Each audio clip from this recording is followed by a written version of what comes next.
नमस्कार जय जगन्नाथ पूनम किचन को वेलकम। मु आज गोटे टेस्टी क्रीमी छेनार तड़का देखा जाऊँगी। बहुत सहजरे बहुत जल्दी हो। प्रथमे राति आम राजमा बिरी डाली बुट डाली को अलग अलग बतुरे देथिबा।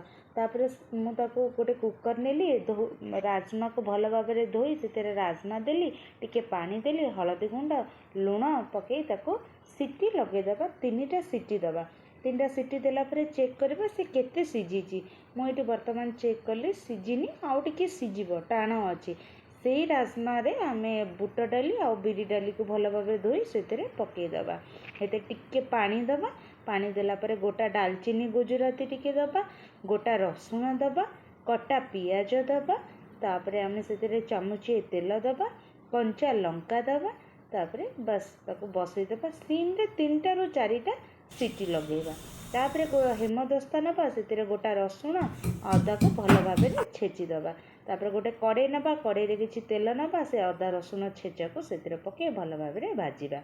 से टिके भाजी गला पर से पियाज पकेबा। से पियाज को भल भाव में भाजीबा। से टिके भाजी गला पर टमाटो पकेबा। टमाटो भी भल भाव में भाजी गला पर से आमे हलदी गुंड आउ काश्मीरी चिली पाउडर गरम मसला पकई टिके भल भाव में भाजी दबा। से धनिया गुंड गोटे चमच पकेबा। से टिके पानी पकई ताको भल भाव में कषिदबा तेल बाहरला पर्यंत। तापर से आमे तड़कार मसला गुंड गोटे स्पून पकई पुणी टिके भल भाव में कषिदबा। टिके भल भाव में घांटी देला पर जो सीझा होईची आमे ताको देखिबा से सीझी कि नहीं। ये बांफ पलैची तार मुझे देखुची। जदि न सीझी थाए आपण यही जगार टिके पानी दे पुणी 2टा सीटी देदेवे बस। किंतु एठी मोर ये सीझी जाइए। ये कषा होता मसला मुझे सीझा को तड़का जो मुझे से पकई भल भाव में घांटी कस्तूरी मेथी पत्र पकेली। तापर ये भल भाव में घांटी देली। घांटिकी 5 मिनट सिम रे फुटेबी। एठी जदि लुण कम थाए आपन टिके लुण मध्य पकई परिबे। तापर से छेना हो किंबा पनीर को गुंड करी पकेबे। ताको सिम रे टिके फुटई दबा। तापर अधा कप फुटा क्षीर को से पकेबा। से भल भाव में फुटी गले ताको भल भाव में गोलई दबा। तापर ताको फुटेबा 5 मिनिट पे फुटेबा। तापर से आमे धनिया पत्र पकेबा।